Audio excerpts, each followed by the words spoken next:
collecting the historical evidence of Chinese sovereignty over the islands and reefs in the South China Sea. This has been the focus of Professor Wu Shicun's work for 2 decades. The more he studies, the more he believes China has the best basis of territorial claims. Manila's arbitration case is challenging China's historic rights of the dotted line claims.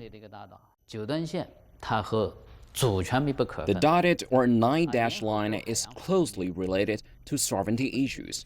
Territorial issues are subject to general international law, not the UN Convention on the Law of the Sea. This institute has collected some rarely seen historical documents which trace a period of history that is not well known. Wu Shicun says there is no official definition, but consensus has been reached on what the dotted line means. The dotted or 9-dash line is a line of ownership of the features and historical waters.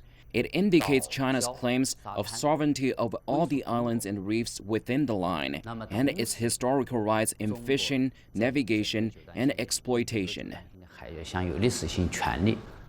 This map was drawn by the Ministry of Interior of the Republic of China in 1946.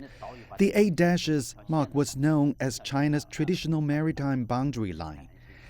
And this textbook, published in 1936, marks the island groups within China's domain and China's southernmost boundary at Zhengmu Ansha, known as James Shoal in the west at 4 degrees north latitude. Wu Shicun stresses that China was the first country to discover, name, and control these island groups. The history of continuous use and exercise of authority spans over 2,000 years.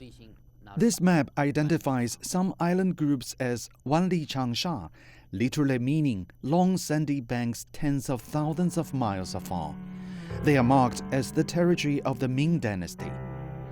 Wu Shicun says no other country can provide more definitive evidence to support a claim, but today the stakes are much higher. Due to various reasons, including the implementation of the UN Convention on the Law of the Sea, the pursuit of marine resources, and the increasing U.S. pivot to Asia, the South China Sea disputes have developed from the original disputes of islands and waters to a geopolitical contest of politics and interests, resource exploitation, and navigation control, involving both the claimants and the non-claimant states within this region and far beyond. Wu